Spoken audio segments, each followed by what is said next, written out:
So, see this? I didn't know this was going on. As long as you keep disciplined, it is all right. I think... Hi, I'm Bill Good Jr., and the comments you've just heard were taped at Vancouver's 1967 Human Be-In. Each week, we receive many letters at Let's Go. Most of them ask very much the same sort of question. What's happening with Vancouver's hippies, and why is Let's Go psychedelic? Well, today we're going to vary just a little bit from our regular program style, and we're going to try and answer some of those questions for you. Now, Toronto's Let's Go is different from Let's Go in Halifax, and Vancouver's Let's Go is different from Let's Go in Toronto. Each program tries to represent the various areas seen. Today we look at Vancouver's scene. This is 4th Avenue, Canada's Haight-Ashbury, an area of Vancouver that houses Canada's largest hippie population. Because the community is so large, it has a very great influence on our city, and particularly the young people. It affects our style, our clothes, our way of life, our pastimes, the music we listen to, and the way we do Let's Go. There are a few dances in Vancouver that don't have light shows. We discovered groups like the Grateful Dead, the Doors, the Jefferson Airplane long before they had hit records. And when there is a gathering, which is quite often, the hippie turn out numbers in the thousands. Don't ask me, I don't give a damn. Next stop is Vietnam. And it's 5, 6, 7, open up the pearly gates. Ain't no time to wonder why we're all gonna die. Well, and it was started because we wouldn't have anything to do with anything else that was going on in the society. And so we got together quite by accident or fate or the times, got together and started building a community which was our own, in which we could do the things that we wanted to, which was to take drugs, to dress strangely, to discuss things, to have a way of life in which we could really relate to each other, which we couldn't find anywhere else. And as a result, we isolated ourselves completely and got a great deal of publicity through the press as being something very unique, a minority group. The younger generation, my brothers, 15, around there, found this very attractive, I think, because they were experiencing things in their own lives which were parallel to what we experienced, the reasons why we supposedly dropped out, quote, dropped out. And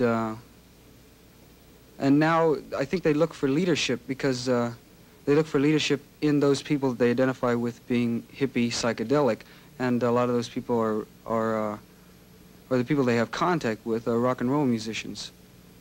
Because the community set up a system whereby it made money off of rock and roll musicians. It made money off posters for rock and roll dances. Rock and roll dances were the thing that started the community and made it self-sufficient. And teenagers like that. They find it very attractive. They like what's going on. Why they like it, I don't know. I think it's because they realize that it's possible for them to do many things. It's possible for them to be what their parents want them to be what the community wants them to be. It's also possible for them to be hippies if they would like to. And a lot of them are becoming hippies, whatever that is. When we spoke to Pat Boone, we asked him what he thought the hippies were. Well, I see them mainly as a tragedy because I know that in the hippie camps there are a lot of real misfits, and there are a lot of people that just drift into that kind of life because they really have not found any other niche. But there also are people that are very creative. Some border on genius. I mean, they are poets and they're painters and they're artists of one type or another, or they're philosophers, and they have real talent and real ability. And of course, there's all kinds of stages in between. But what they're doing and taking these drugs and stimulants that they think are mind expanding are really destroying their minds and their capabilities. We see all the time examples of people who have really lost their minds and their mental capacities and their abilities to function through overdoses of, one kind of a drug or stimulant or another. Of course, they kill themselves all the time, too. But mainly, they're throwing away productive years, throwing away their talents, their abilities, and again, responsibility. They don't want restraints. They don't want to have to be tied down to anything. They want to just move as the spirit moves them, and a lot of that is simply a lack of responsibility and a lack of identifying with with anything that's real or solid in the world. Pat, thank you very much. Thank you, Mike. One of the world's hippest young comedians, Richard Pryor, had quite a different opinion. They're in trouble, man. Them kids are in trouble, man. They get beat up by the police. They get misused. They do everything, and all they do is tell the truth. That's all they do. They say, hey, man, that's wrong for you to do that. And we're smoking pot, there's nothing wrong with it, and they're getting whooped and thrown in jail for it. And I think that's bad, man. I don't think that's good at all. And I don't think it's fair that people allow it to happen, man. I think the people that let it happen and just say, well, and people that say, I have nothing against pot, but something should be done about these youth. You know, them kind of people are Nazis, man. The Vancouver Hippie Society has a great influence on teenagers and therefore on Let's Go. So to find out what was happening, we went down to 4th Avenue and asked, what is the hippie position in relationship to society? I don't consider myself a part of society at all. Consider myself dropped out completely, voluntarily. Do you think that's necessary for anyone who wants to achieve spiritual growth? Yes, definitely. Definitely. So what's going to happen? Do you feel that everyone should drop out, or that seems to imply a tremendous revolutionary situation. Right. I think I agree with the, actually I'm sure I agree with the motto of Leary, turn on, tune in, drop out. I think that's where it's at. Turning on doesn't necessarily mean taking LSD. LSD is one method of spiritual development. It's also one method of ruining yourself if you don't take care. Fasting is another method of spiritual development and another method of ruining yourself if you don't take care. Meditation, prayer, yoga are all various methods, and there's dozens of methods of spiritual development. That's turning on. Tuning in is applying it in your daily life, bringing it out in your daily life, acting it out. And dropping out, well, we know what dropping out is. Seriously? No, seriously, man. Dropping out, something else. It's like dropping out means just getting away from the establishment. But you drop out, you got to drop out into something. There is no dropping out. Everything goes into something. And it's a matter of what you want to go into. You can't beat a problem by running away from it. You must first wipe that problem off the slate, so to speak. You dig? You must get rid of that problem in order to be able to drop any place. Because as long as you're dropping, that problem can follow you wherever you go. I mean, you can't get rid of the problem by running. Some of the hippies are dropping into something quite useful. They don't get uptight like they do every place else. The psychedelic revolution came along at a good time because I had some serious doubts as to why I was so different from everybody else, or why my values were in such a state of change, flux. So I'm making Santos and I'm making money, and maybe someday I'll make use of my college career, my diploma, I don't know. I'm doing what I want to do, and I think I will keep doing. We'll be back in 1 minute. I don't feel that I'm part of a revolution. I don't think there's any need to revolt between generations. I don't know what's going on in the minds of the young kids who are on 4th Avenue. I wish a lot of them would go back to their mothers and fathers and learn how to cook and sew and use tools and learn how to survive. But I think they're going to have to learn to respect other people a lot more and in turn respect themselves. One of the first members of the Vancouver hippie movement, Doug Hawthorne, has a Canada-wide business in posters and things that he runs from the psychedelic shop. We're selling things that have been influenced by psychedelics and just like bright, groovy things that are like happening right now. Like we like to sell to make people happy.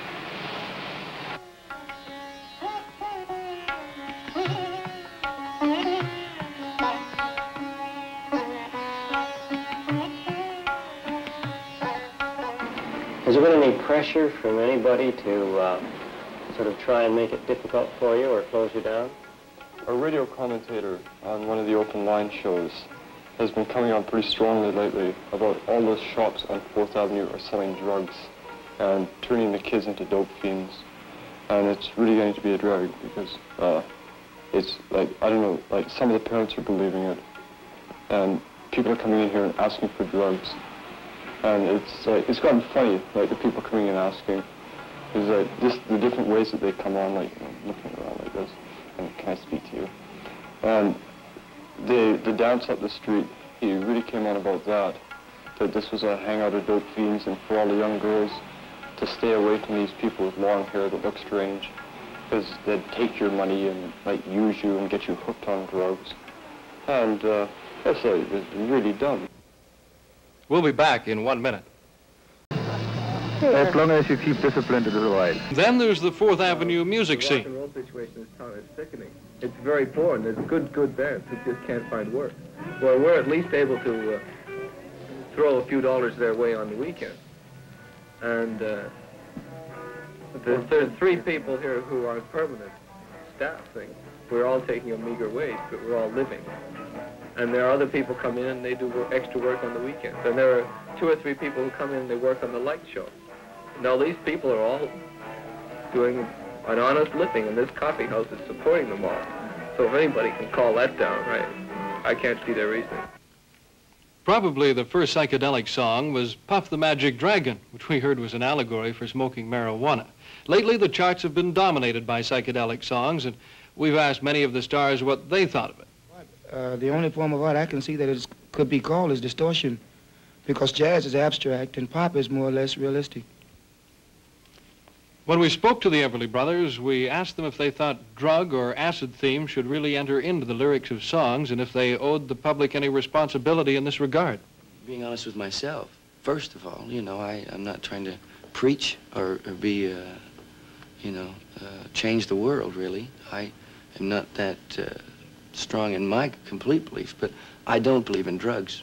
Well, let me put an example to you then. An entertainer who maybe does use drugs or take something that has this effect, do you think he has a responsibility not to say things about it or not to try and create the impression that it's it'll wind up, he'll wind up going to jail. They'll hear about it. If they want to, that's the example. I think you have a responsibility, though. You have a personal responsibility to do what you think. But as it's gone now, you can sing something today, and it'll be misconstrued anyhow. And I think that's what one of the main reasons for that is the publicity that psychedelic has gotten from magazines and books and things that people are reading, articles. That I think this is that people look for it very quickly in the lyric of a song. They look for something that they can say, yeah, this is something weird, when lots of times it's not. Gentlemen, very interesting comments indeed, and thank you both very much. Thank you very much. I think that it's wrong that you should advocate drugs, because I think you do owe a certain amount of responsibility to the audience, since you do have some influence over a certain age group. I think if you know you have an influence over a certain age group, I think you'd be a hypocrite not to tell them what you felt, honestly, I think. I agree with that. But the only thing is, it depends on how much influence you have with the young people, because I think the leaders of today's young people, of course, are basically the musicians and the entertainers. Especially if you look at the Beatles, almost everything the Beatles do is picked up by the young people. And they have such a terrific responsibility to really lead the young people of today. And I think the Beatles, of course, think about that a lot in all the moves that they make. The drug scene is a very touchy scene, and it can't be taken with an off-the-cuff approach because there's so much involved in it.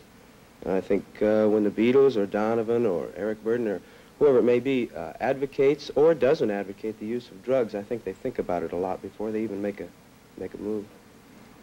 Well, possible, but because I like a lot of the psychedelic music. I like all kinds of pop music, and for that matter, just about all kinds of music, but the psychedelic stuff, which is so creative and inventive and using different sounds and different techniques, sometimes different rhythm and melody patterns, is great. It's inventive and it's fresh. I like it.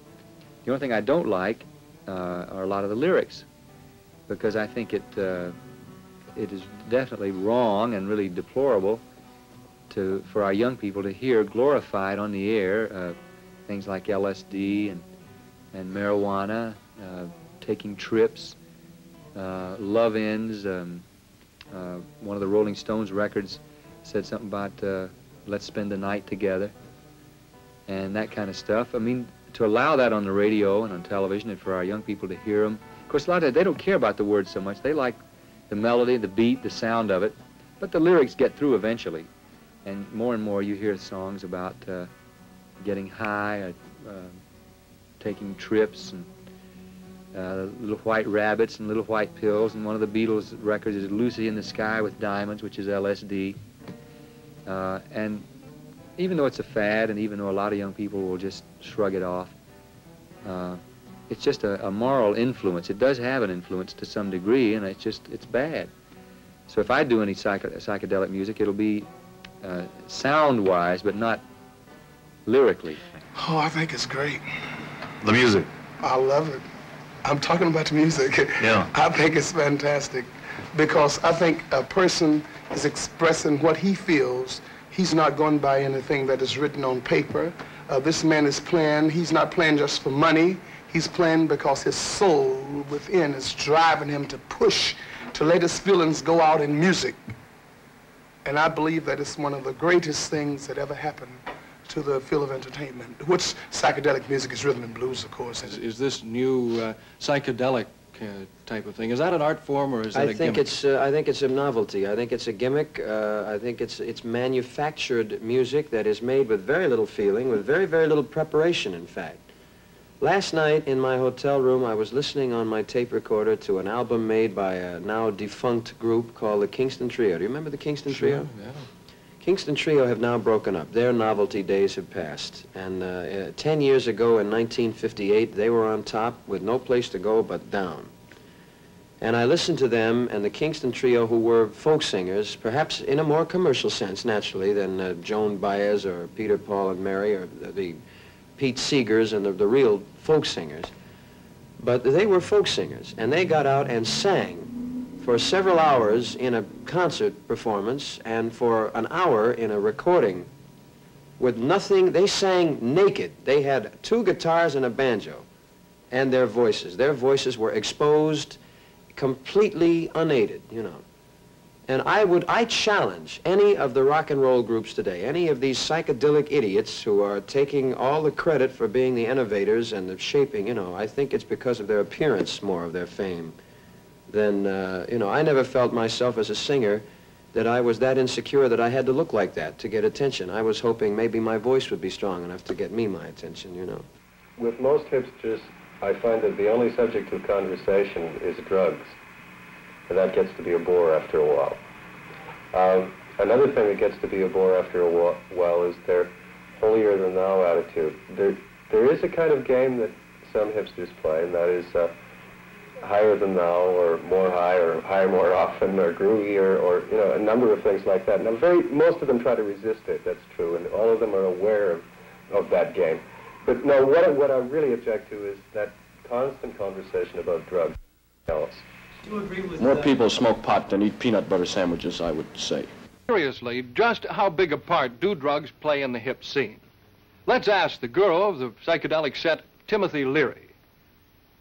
Our government officials tell us that between 15 and 20% of our college students are regularly using mind-opening chemicals such as marijuana and LSD as part of their education and their growth.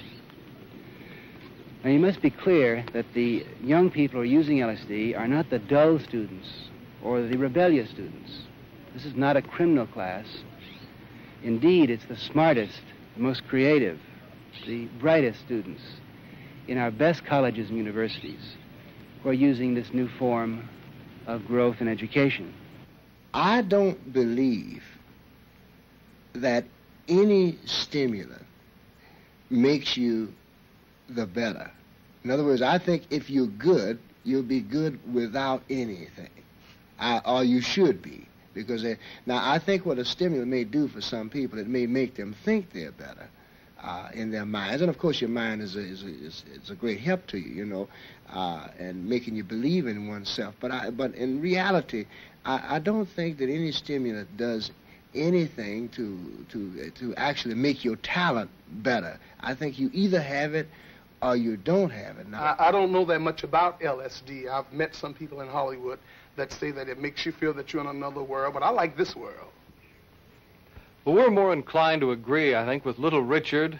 Some of the music has been extremely good. The art, the dress, interesting, but drugs are the real hang-up. The trend now, though, is to turn on to transcendental meditation with the Maharishi Mahesh Yogi. Exactly do you mean the source of thought? See, the thought rises as an air bubble rises from the bottom of the sea, and as it comes up, it becomes bigger and is appreciated on the surface as a bubble. Thought rises from the deepest level of the mind, and as the bubble of thought rises up, it becomes bigger and bigger and bigger, and then coming up on the conscious thinking level, it is appreciated as a thought.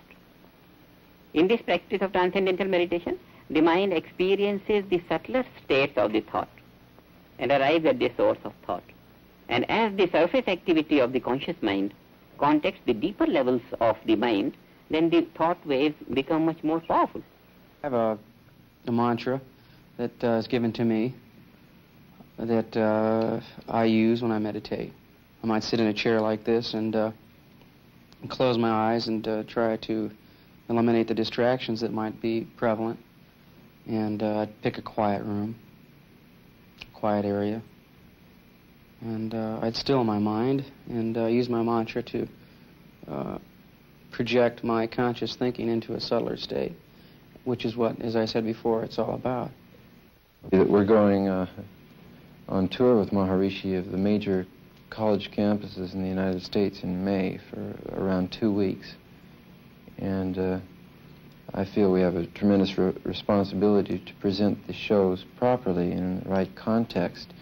So I think this going over to India will be very valuable Maharishi will personally instruct us and accelerate us in this thing, and we'll know what we're talking about. We'll know what to say and how to answer questions such as how do you meditate and That's Vancouver's psychedelic scene. Next week, back to music with the Northwest Company. Monday, watch Let's Go from Halifax.